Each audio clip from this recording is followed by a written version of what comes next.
Assalamualaikum warahmatullahi ta'ala wabarakatuh. Waalaikumsalam warahmatullahi wabarakatuh.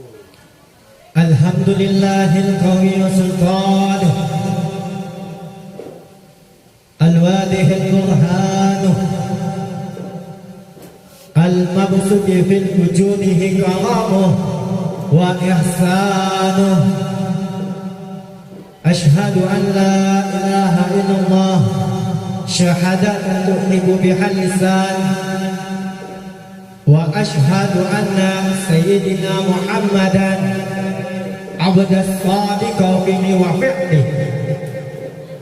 Allahumma salli wa sallim wa karim wa maddid wa addim ala sayyidina wa habibina wa syafi'ina wa maulana nabiyuna Muhammad wa maulana nabiyuna Muhammad wa maulana nabiyuna Muhammad al-fatih lima ulik wa khatim lima sabaq nasiril haq bil haq wal hadi ila siratikal mustaqim wa ala alihi haqqa qadri wa miqdarihi al-adim ya fatah ya alim.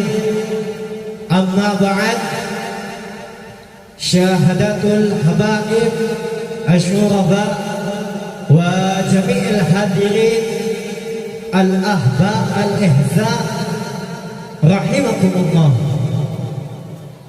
Alhamdulillah, segala puji syukur kehadiran Allah Subhanahu wa ta'ala yang dimana malam hari ini yang kita ketahui bersama pada akhir tahun 2021 bulan Desember tanggal 31 akhirnya tahun 2021.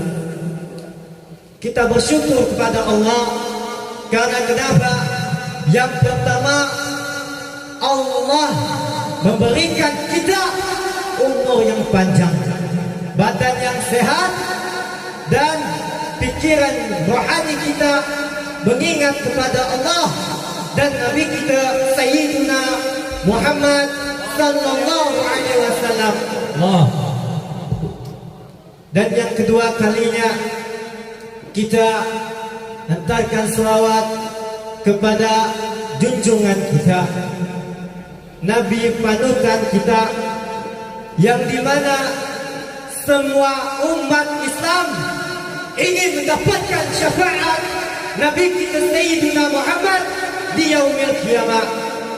Dan tidak hanya itu juga, kita aturkan kepada keluarga beliau yang mana kita ketahui di zaman sekarang para habaib, para syarifah dan syarif merupakan keturunan Nabi kita Sayyidina Muhammad. Di dalam tubuhnya ada terdapat zat darah Nabi kita Sayyidina Muhammad. Sesuatu yang menjadikan seseorang itu habaib bukan berarti ia memiliki wajah yang tampan. Sesuatu yang menjadikan ia itu habaib bukan berarti ia memiliki hidung yang mancung. Bukan seseorang yang menjadikan itu habaib bukan berarti ia memiliki badan yang tinggi, badan yang tegak. Akan tetapi menjadikan sesuatu itu habaib ialah memiliki garis keturunan Nabi kita Sayyidina Muhammad sallallahu alaihi wasallam, yang dimana nasabnya tersambung kepada Nabi kita Sayyidina Muhammad sallallahu alaihi wasallam, yang mana di Nabi kita Sayyidina Muhammad sallallahu alaihi wasallam telah mensabdakan, dengarkan baik-baik, ini hadis Nabi kita Sayyidina Muhammad, yang dimana hadis ini dilupakan semua orang. Karena kenapa? kemuliaan seseorang pasti diinginkan, akan tetapi seseorang yang dimiliki darahnya Nabi kita Sayyidina Muhammad sallallahu alaihi wasallam sudah mulia. Karena kenapa? Nabi sallallahu alaihi wasallam bersabda, "Khaliqa min tinati." Mereka diciptakan dari darahku. Mereka diciptakan dari darahku, dan mereka lah anak cucu keturunanku. Kita lihat sekarang ini yang dimana para habaib kita, lebih khusus Habibana Muhammad Rizik bin Husin Syihab, ada di kalangan orang yang meragukan nasabnya Habib Rizik.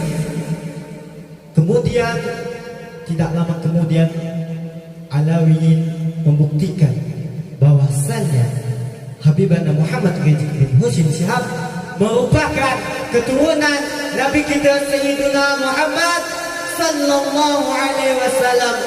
Yang pertama kali yang kami hormati Sahibul Hajah, Sahibul Bait, guru kita bersama Al-Habib Ridwan Al-Idrus dan adiknya bernama Al-Habib Rizal Al-Idrus. Kita doakan yang dimana kita setiap hari menghadiri majlis Al-Ridwan, yang dimana setiap hari kita belajar dari beliau, bukan berarti kita tidak mengikuti beliau. Dan yang kami muliakan para hadirin, abang-abang maupun adik-adik yang saya cintai, kita ketahuilah bersama, tahaddus bin ni'mah. Tahaddus bin ni'mah merupakan sesuatu nikmat yang harus kita tonjolkan. Bukan berarti riak ya, tahaddus ni'mah. Akan tetapi tahaddus bin ni'mah merupakan suatu hal yang harus kita tunjukkan untuk seseorang mengikuti apa yang kita kerjakan. Contoh, malam tahun baru kita mengadakan majlis rutinan pembacaan. Yang pertama Khatib Al-Idrus, yang kedua pembacaan Maulid Simtul. Kita ketahui bersama di malam ini yang dimana umatnya Nabi kita Sayyiduna Muhammad sallallahu alaihi wasallam yang keluar dari rumahnya, ada suatu peristiwa yang membuat dia ingin keluar dari rumahnya, ingin memperayakan daripada tahun Masehi yang bukan tahun daripada umat Islam. Umatnya Islam mempunyai tahun, yaitu tahun Hijriah. Umat Yahudi dan umat Yahudi, Nasrani dan Majusi, yaitu tahunnya Masehi. Apabila ada seseorang umatnya Nabi Muhammad sallallahu alaihi wasallam, pantaskah dirinya untuk mendapatkan syafaat Nabi Muhammad sallallahu alaihi wasallam, akan tetapi dirinya keluar daripada rumah, melakukan maksiat, memberikan sesuatu yang membuat Nabi kita Sayyidina Muhammad sallallahu alaihi wasallam bersedih. Kelak di yaumil qiyamah umat tersebut akan menginginkan suatu pertolongan yang dimana semua umat Islam, yang dimana para nabi-nabi tidak akan bisa memberikan pertolongan kecuali Nabi kita Sayyidina Muhammad sallallahu alaihi wasallam. Tahaddus bin ni'mah. Tahaddus bin ni'mah yang saya ingatkan sekali lagi bukan berarti riya. Riya kata para ulama sepertikan semut hitam yang berjalan di atas kegelapan. Sedangkan tahaddus bin ni'mah merupakan sesuatu nikmat yang harus kita syukuri, yang harus kita tonjolkan agar orang tersebut mengikut kita. Contoh, Allah memberi kita rezeki yang halal. Yang pertama, kita membelikan daripada kebutuhan kita. yang lebih wajibnya lagi untuk dekat kepada Allah Subhanahu wa ta'ala, kita membeli baju koko. Kita membeli baju koko yang baru dengan harga yang mahal, bukan berarti ia membawa uang yang ada, akan tetapi ia ingin tahaddus bin nikmah, menunjukkan bahwasannya ini nikmat Allah yang diberikan kepadanya. Allah berfirman dalam Al-Quran, la in syakartum la azidannakum. Kata Allah, barang siapa yang mensyukuri atas nikmat yang telah aku berikan, maka aku akan tambahkan. Contoh, Allah memberi kita kesehatan. Kita gunakan kesehatan itu untuk apa? Apabila kesehatan itu kita gunakan untuk beribadah kepada Allah, maka kesehatan itu akan menjadi amal kita di akhirat. Karena kenapa? Dengan kesehatan kita mengerjakan amal ibadah. Di mana banyak orang yang sehat belum tentu beribadah kepada Allah. Karena kenapa? Di dalam hatinya belum diberikan hidayah oleh Allah. Dan kita selaku umat yang telah diberi hidayah kepada Allah, ingat, jangan sombong atas nikmat tersebut. Dan pertama kali kalau kita beribadah kepada Allah, jangan sampai di dalam hati kita sedikit saja untuk meremehkan orang lain yang belum beribadah kepada Allah. Suatu saat nanti orang tersebut Allah beri dia hidayah, Allah beri dia pintu taubat, dan dia akan menjadikan sosok manusia yang bertakwa, muttaqin. Dan ada kalanya ada seseorang yang merasa beriman kepada Allah, yang merasa paling alim, yang merasa paling pintar, yang merasa amal ibadahnya paling banyak dibandingkan orang lain yang dia anggap hina, maka ketahuilah Allah yang akan membolak-balikkan hatimu. Ya qalibal qulub wal absari tabit qulubana ala ta'atik.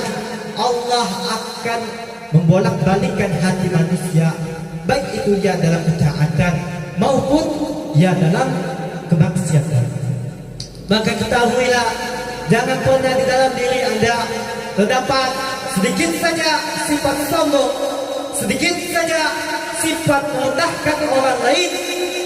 Maka ketahuilah, semuanya itu pada diri kamu merupakan hasutan dari iblis, hasutan daripada syaitan.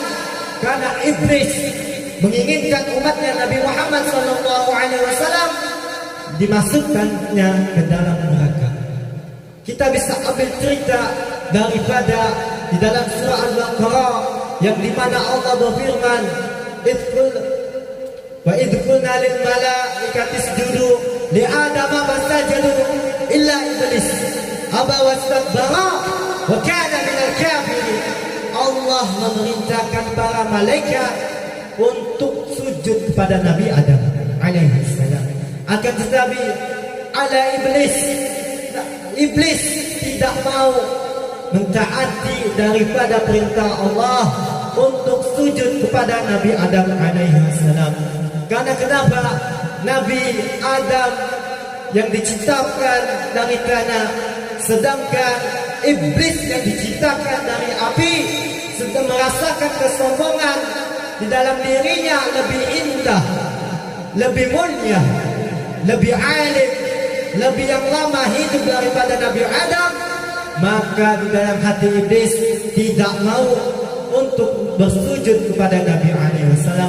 Dan tak lama kemudian Allah melemparkan iblis ke dalam neraka.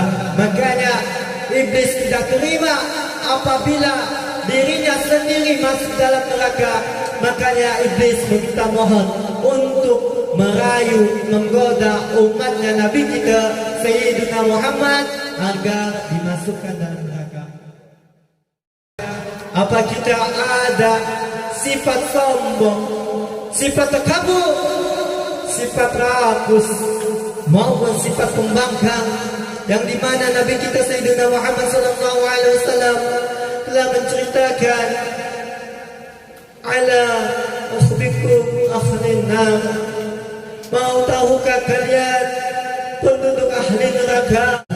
Bukan berarti penduduk neraka yang tidak memiliki amal ibadah, akan tetapi seseorang lebih seringnya lagi mengerjakan amal ibadah.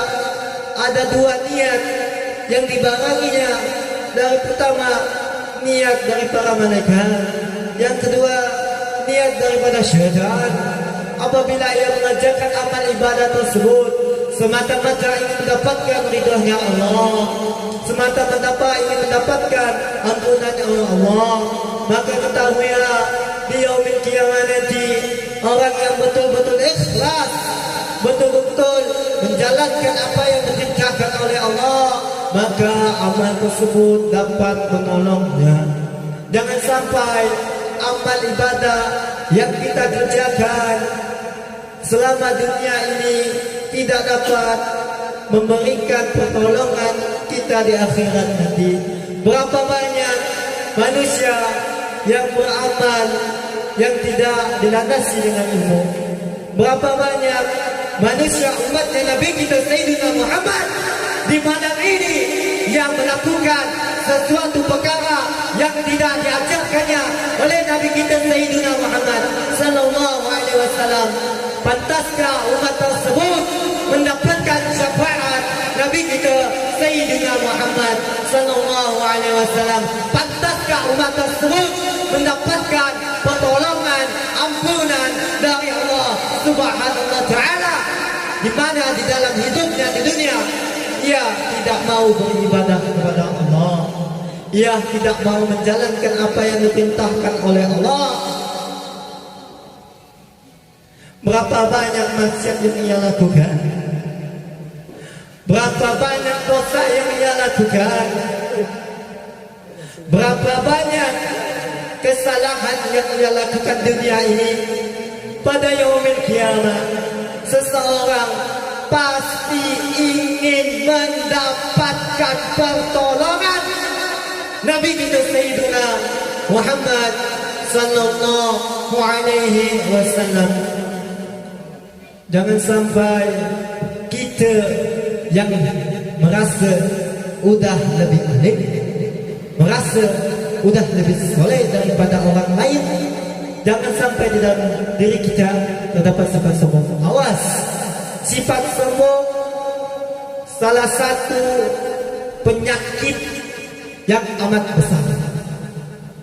Kadang-kadang ada orang ni, mohon maaf, ada seseorang yang menyampaikan kebenaran, dia sombong, tak mau dengarkan, tak mau terima. Ya, itulah namanya pengorbanan. Sesuatu pengorbanan yang kita lakukan untuk Nabi kita Sayyidina Muhammad sallallahu alaihi wasallam, pasti kita akan ditunggu-tunggu oleh Nabi kita Sayyidina Muhammad. Karena kenapa? Jelas Nabi Muhammad sallallahu alaihi wasallam telah memberitahu kita bahwasanya di yaumil qiyamah tidak ada seorang pun, saya tekankan lagi, saya tegaskan lagi, dengarkan baik-baik, tidak ada seorang pun yang dapat menolong kita di yaumil qiyamah kecuali Nabi kita Sayyidina Muhammad sallallahu alaihi wasallam. Ya. Kadang-kadang orang ni kita kasih tahu betul-betul, kita dilawannya. Mohon maaf, kita menyampaikan kebenaran, kita tak ditegurnya. Mohon maaf, kita menyampaikan kebenaran, noleh pun tak mau itu. Noleh sama kita ni tak mau tak? Karena kenapa? Di dalam hatinya ada penyakit, merasa lebih mulia daripada orang tersebut. Maka para hadirin, hadirat yang mendengarkan mau'izatul hasanah ini, bukan berarti yang menyampaikan ini lebih baik, bukan berarti yang menyampaikan ini lebih alim, bukan berarti yang menyampaikan ini lebih soleh, akan tetapi ini tugas kita bersama. Kita ketahui bersama Al-Imam Ghazali telah menceritakan bahwasanya ada suatu kaum, suatu penduduk yang Allah laknat kampung tersebut, padahal kampung tersebut memiliki orang yang soleh, memiliki orang alim, orang yang rajin ibadah kepada Allah. Tetapi ada juga di kampung tersebut orang yang bermaksiat kepada Allah, melanggar apa yang diperintahkan oleh Allah. Dan orang alim tersebut tidak dapat untuk menegurnya, tidak dapat untuk mencegahnya, tidak dapat memberikan nasihat daripada orang yang berbuat maksiat tersebut. Maka turunlah wabah, musibah, bencana yang Allah turunkan untuk penduduk kampung tersebut. Ya, jangan bangga kalau di kampung kita ada orang maksiat, jangan bangga. Dan kalau ada di kampung itu orang alim, jangan bangga. Ya, kadang-kadang kita ni ibadah ni sesuai untuk keperluan kita sendiri, tak mau menjalankan amar ma'ruf nahi munkar, kerana dia takut risikonya bahaya. Apabila seseorang menjalankan amar ma'ruf nahi munkar, risikonya pasti ia dibenci oleh orang tersebut. Risikonya pasti tak mau ditegur. Risikonya kalau itu amar ma'ruf nahi munkar, mungkin kita tak ditegur dia. Betul tak? Sudah berapa banyak? Ya, kita menyampaikan kebenaran, amal ibadah yang kita kerjakan bukan berarti kita lebih mulia. Allah berfirman di dalam Al-Qur'annya, di dalam Al-Quran, in ahsantum ahsantum li anfusakum, maka ketahuilah kata Allah, apabila kalian mengerjakan suatu kebaikan, maka kebaikan itu tersebut untuk diri kalian, bukan untuk orang lain. Kalau kita tiap malam Sabtu mengadakan rutinan pembacaan Fatihah Al-Idrus dan pembacaan Maulid Siddurar, bukan berarti untuk orang lain, untuk kita. Dan lebih dahsyatnya lagi, kalau kita berselawat kepada Nabi Muhammad sallallahu alaihi wasallam.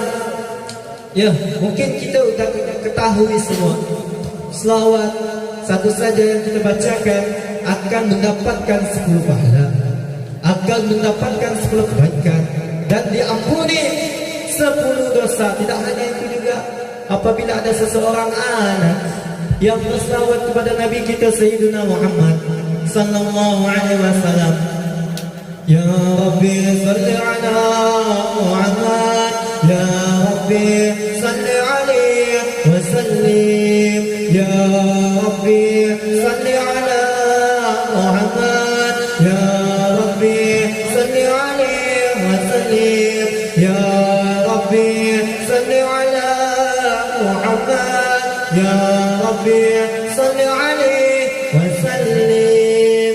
Satu salawat yang dibaca dibalas oleh Allah 10 kebaikan. Dan tidak hanya pahala untuk anak tersebut, akan tetapi anak tersebut berselawat kepada Nabi kita Sayyidina Muhammad sallallahu alaihi wasallam, orang tuanya mendapatkan pahala selawat karena berkat anaknya yang berselawat kepada Nabi kita Sayyidina Muhammad sallallahu alaihi wasallam. Semua perkara amal ibadah yang kita kerjakan akan dilaporkan oleh Allah, akan ditunjukkan oleh Allah.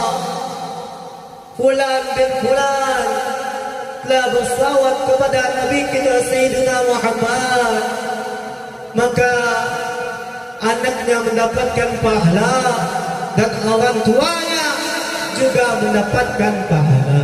Aulan nas qala Rasulullah sallallahu alaihi wasallam aula nas bi yaumil qiyamah aktsaruhum salatan alayya. Kata Nabi Muhammad, orang yang paling dekat denganku di yaumil qiyamah, orang yang paling dekat denganku di yaumil qiyamah seperti ibaratkan jari tunjuk dan jari tengah, yaitu orang yang berbanyak selawat kepada Nabi kita Sayyidina Muhammad sallallahu alaihi wasallam. Maka ketahuilah bersama wahai hadirin, apabila kita sudah memulai pembacaan ratib, pembacaan maulid, ketahuilah bahwasanya ruhnya Nabi Muhammad pasti datang. Karena kenapa? Nabi Muhammad sallallahu alaihi wasallam telah mensabdakan, man ahadin lam yusalli alayya illa qadallahu fi ruhi. Kata Nabi Muhammad, barang siapa orang yang mengucapkan salam kepada aku illa qadallahu fi ruhi, maka ketahuilah ruhnya Nabi Muhammad sallallahu alaihi wasallam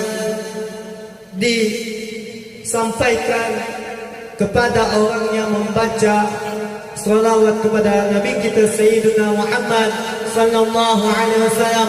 Apabila apa yang saya sampaikan hadis ini ada yang tidak percaya, tolong tanyakan lagi dengan orang yang lebih alim. Ini riwayat hadis, riwayat Muslim, boleh ditanyakan. Man ahadim lam yusallim alayya illa fi radallahu fi ruhi. Itu Nabi Muhammad sallallahu alaihi wasallam telah bersabda. Ya. Lanjut dah nih. Jam 11 lewat nih. Beb, lanjut Beb. Apa nanti kita nih? Kita belum doa nih. Dah lah ya. Dah belum nih?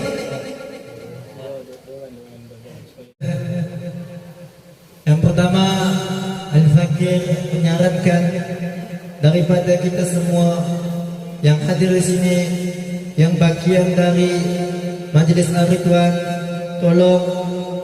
tolong istiqomahlah dalam majelis ini. Karena kenapa? Istiqomah itu lebih berat. Maka perlahan-lahan istiqomahlah yang pertama. Yang kedua, apabila kita sudah memulai pembacaan ratib, daripada pembacaan maulid Simtudurah, kita jaga adab, etika, sopan santun. Jangan sampai kita bertahun-tahun majlis, jangan sampai kita bertahun-tahun hadir rutinan. Yang kau hadiri itu bukanlah sekelasnya presiden, yang kau hadiri itu bukanlah orang yang paling kaya, yang kau hadiri itu bukanlah orang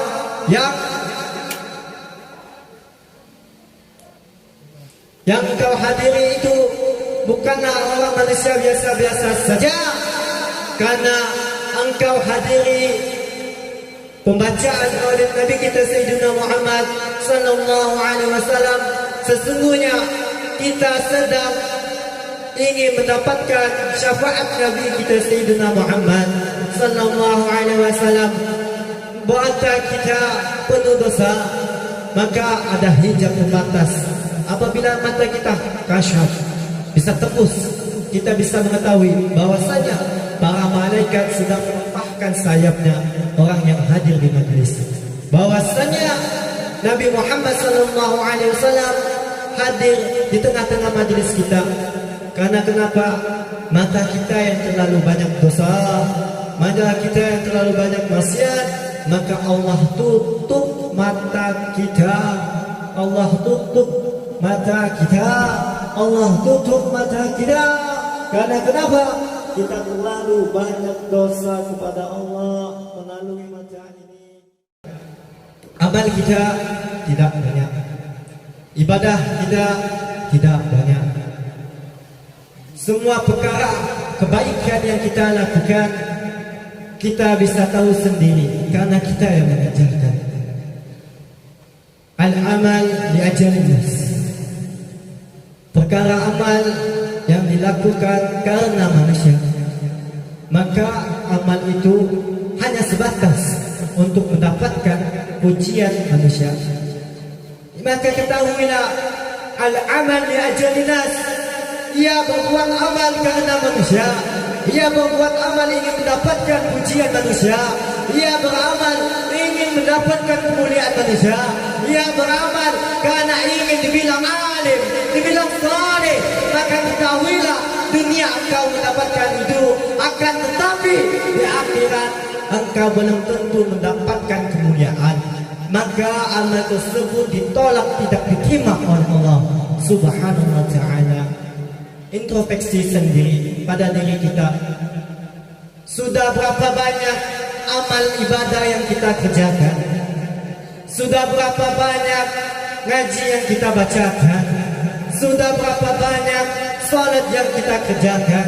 Sudah berapa banyak salawat yang kita ucapkan kepada Nabi kita Sayyidina Muhammad sallallahu alaihi wasallam? Kalau bukan perkara amal tersebut, siapa nanti yang bisa menolong kita di yaumil akhirat? Ada seseorang yang membangga-banggakan dengan amalnya. Bahkan diceritakan seorang alim yang mungkin di mana diketahui semua orang dari cerita tersebut. Orang alim ini tiap malamnya qiyamul lail, tahajud. Orang alim, orang saleh.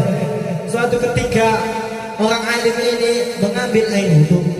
Datanglah malaikat Jibril alaihi salam yang membuka daripada buku catatan amal orang alim tersebut. Maka ketahuilah, pada saat dia meninggal, pada saat hidupnya diambil oleh Allah, ada dua pertanyaan. Engkau dimasukkan ibadah dengan amalmu atau dengan rahmatmu? Orang alim tersebut tidak terima yang diberikan oleh Allah, karena ia ingin dimasukkan ke dalam surga. Di dalam surganya Allah melalui rahmatnya Allah. Tidak terima orang alim tersebut yang mengajukan permintaan kepada Allah, ya Allah, timbanglah amalku daripada dengan rahmatmu. Maka Allah menimbangnya, amalnya dan rahmatnya Allah. Maka lebih berat rahmatnya Allah daripada amalnya tersebut. Maka orang alim tersebut tidak jadi masuk ke surga, akan tetapi dilempahkan oleh Allah ke dalam neraka. Makanya dalam hati kita jangan terdapat sedikit sifat sombong. Kadang-kadang manusia sudah merasa mulia, sudah merasa pandai, sudah merasa pintar di mata manusia, yang merendahkan orang lain, yang meremehkan orang lain, yang menghina, menggunjing orang lain, yang hina di depannya. Belum tentu engkau mulia di sisi Allah, dan belum tentu orang yang kau hinakan itu hina di mata Allah. Maka sebaliknya, apabila ada seseorang para habaib, para kiai-kiai, para ustaz-ustaz yang menceramahkan dakwanya dengan hak itu hak, batil itu batil, maka tidak semua orang yang bisa menerimanya.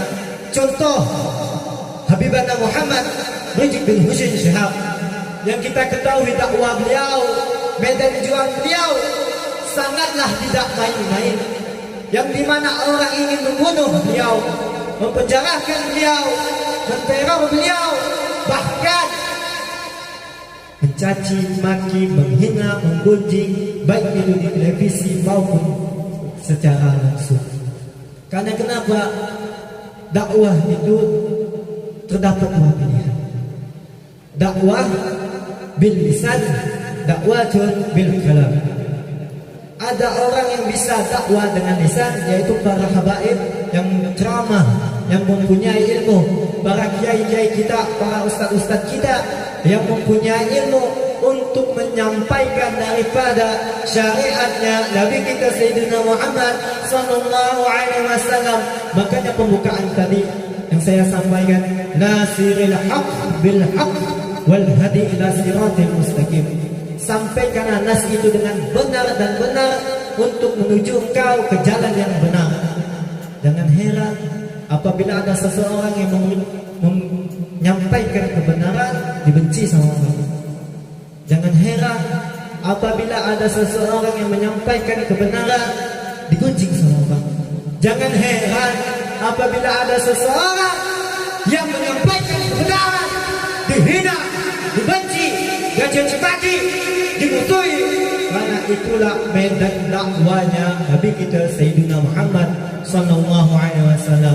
Yang kita ketahui bersama, Nabi Muhammad sallallahu alaihi wasallam mendakwahkan di kota Madinah selama 8 tahun lebih, sedangkan di kota Mekah 11 tahun lebih. Yang pertama kali Nabi Muhammad sallallahu alaihi wasallam lakukan yaitu dengan dakwah diam-diam.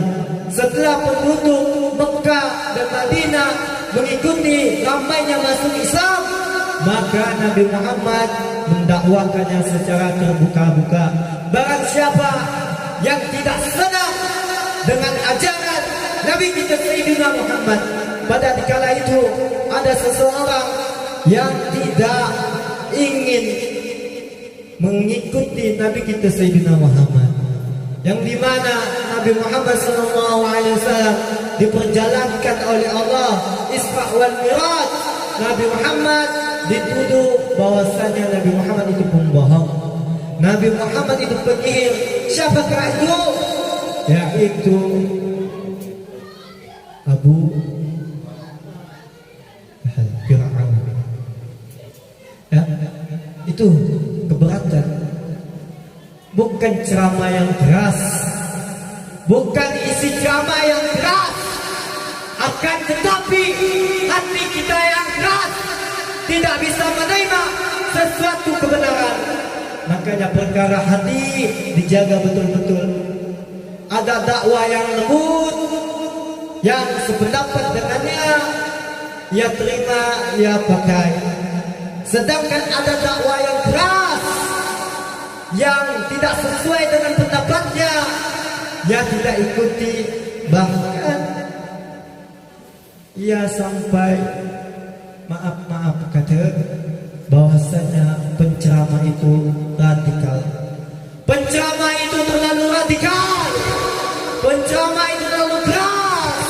Penceramah itu apa yang disampaikan olehnya sesuai dengan akal pikirannya.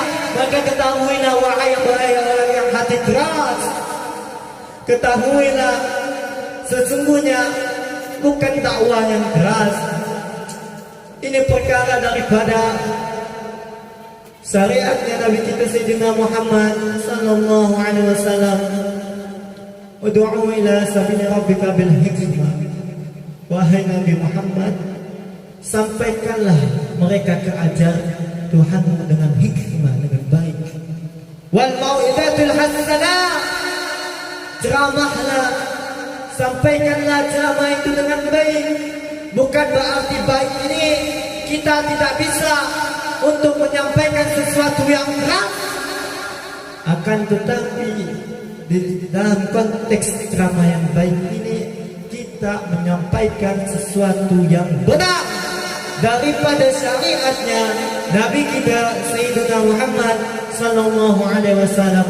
Mohon maaf, bukan berarti yang bicara di depan ini lebih mulia, bukan berarti yang bicara di depan ini lebih alim, bukan berarti yang bicara ini lebih pandai. Akan tetapi Allah berfirman, ud'u ila sabili rabbika bil hikmah wal mau'izatil hasanah wajadilhum billati hiya ahsan. Bantahlah mereka dengan cara yang baik apabila mereka melakukan kesalahan. Di sinilah ayat dakwah surah An-Nahl ayat 125 yang dimana menjadi patokan kita bahwasanya yang menyampaikan ceramah, bahwasanya didakwakan syariat Nabi Muhammad bukan berarti seorang ustaz, bukan berarti seorang kiai yang untuk berapa tahun. Ini tugas kita bersama. Apabila kita ada sedikit ilmu, sampaikanlah ilmu tersebut. Jangan sampai ilmu yang kita miliki di akhirat nanti diminta bertanggung jawab. Jangan sampai ilmu yang kita miliki membinasakan kita di akhirat. Ada seseorang yang mempunyai ilmu, bukan berarti ia lebih alim, bukan berarti ia lebih saleh, akan tetapi ilmu merupakan suatu dasar amal ibadah yang harus kita miliki. Karena kenapa? Kalau kita mengerjakan sesuatu amal ibadah yang tidak dilandasi dengan ilmu, maka ketahuilah amal ibadah yang engkau kerjakan tanpa ilmu ditolak oleh Allah. Karena apa? Karena engkau tidak mengetahui rukun-rukun daripada amal ibadah yang engkau kerjakan. Contohnya solat. Di dalam solat ada rukun. Di dalam solat ada tata cara. Di dalam solat ada yang membuat makruh. Sebelum kita solat, kita harus bersuci, hilangkan hadas kecil dan hadas besar. Jangan sampai, mohon maaf, apabila kita mengerjakan solat, di dalam diri kita ada hadas kecil maupun hadas besar, dengan penuh keyakinan bahwasanya amal ibadah kita kerjakan pasti diterima oleh Allah. Tidak seperti itu. Allah telah mengajarkan kita sebelum kita bersolat, kita disuruhnya berwudu, dan tata cara yang lengkap langsung dibawa oleh Nabi kita Sayyidina Muhammad, dan dijelaskan oleh lagi para ulama-ulama kita ahli fikih yang menjelaskan tentang rukun fikih. Maka ketahuilah, ilmu bukan berarti tidak engkau cari. Ilmu bukan berarti yang kau miliki harus benar. Ilmu yang kau miliki bukan berarti untuk dirimu sendiri, akan tetapi ilmu yang kau peroleh, ilmu yang kau pelajari, amalkan dari ilmu tersebut. Perkara peramalan bukan berarti kita untuk mengerjakannya. Ada juga amal dengan ilmu, yaitu kita mengamalkan ilmu, membagi dengan orang yang belum mengetahui. Mohon maaf, kata orang yang masih awam. Kita ajari, kita beri dia pemahaman. Itulah salah satu pengamalan ilmu yang kita miliki. Lanjut nih. Sallu ala Nabi Muhammad. Takbir. Ngantuk kayak nih. Lanjut nih. Masih jam 11 nih. Benar nih. Yakin? Ada sendiri lagi. Jam 1 sama seorang. Nabi Muhammad sallallahu alaihi wasallam telah bersabda, "Ala ukhbirukum ahlin nar." Pada saat itu Nabi Muhammad sallallahu alaihi wasallam sedang duduk bersama para sahabatnya. Nabi bersabdakan, "Ala ukhbirukum ahlin nar." Mau tahukah kalian penduduk neraka itu seperti apa? Maka dijawab oleh sahabat Nabi, "Na'am Rasulullah, ya Rasulullah."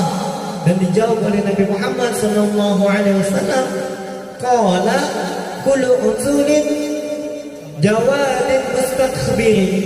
Kata Nabi Muhammad, penduduk neraka, orang yang ahli dalam neraka, ialah orang yang keras pembangkang, rakus lagi tangan, sombong dan lagi takabur. Dan Nabi Muhammad sallallahu alaihi wasallam bersabda, saya jelaskan lagi, saya sampaikan lagi, tanamkan di dalam diri kita. Kalau kita sudah menghadiri majlis maulidnya Nabi Muhammad sallallahu alaihi wasallam, yakini, pegang teguh bahwasanya Nabi Muhammad sallallahu alaihi wasallam pasti hadir di tengah-tengah kita. Ruhnya Nabi Muhammad pasti hadir. Karena kenapa? Nabi kita Sayyidina Muhammad sallallahu alaihi wasallam yang diriwayatkan hadis Muslim, man ahadin lam yufani alayya ila radallahu ruhi. Barang siapa, kata Nabi Muhammad, ini hadis riwayat Muslim, barang siapa yang membacakan salawat, menyampaikan salam kepadaku, maka ketahuilah atas izin Allah ruhku dikembalikan, untuk ruhku dihadiri orang yang membaca salawat kepadaku. Nabi kita Sayyidina Muhammad sallallahu alaihi wasallam tanamkan, jangan sampai tahun-tahun depan, tahun minggu-minggu depan lagi kita sama saja seperti ini. Akhirnya tahun 2021 bukan berarti akhirnya masa hidup kita. Akhirnya tahun 2021 bukan berarti berakhirnya kita mengerjakan amal ibadah. Akhirnya tahun 2021 ini lebih khususnya untuk kita muhasabah diri, introspeksi diri. Sudah pantaskah kita mengakunya umat Nabi Muhammad selama tahun 2021 ini lebih banyak apa perkara amal ibadah yang kita kerjakan atau kemaksiatan yang kita kerjakan? Na'udzubillahi tsumma na'udzubillah. Akhirul kalam, sekian daripada apa yang saya sampaikan. Mohon maaf apabila ada kesalahan maupun tidak terima di dalam hatinya. Mohon sebesar-besarnya anda minta maaf. Dan Al-Imam Al-Ghazali sudah menyampaikan bahwasanya semua orang pasti bisa berpidato, semua orang pasti bisa berceramah, semua orang pasti bisa menyampaikan di depan umum. Akan tetapi tidak semua orang mengamalkan daripada apa yang ia sampaikan. Maka dari apa yang saya sampaikan, mohon ada sedikit baiknya kita amalkan, ada sedikit buruknya buang jauh-jauh. Karena kesalahan pasti datang daripada diri saya sendiri. Karena tidak luput manusia itu pasti terdapat kesalahan. Akhirul kalam, Assalamualaikum warahmatullahi wabarakatuh.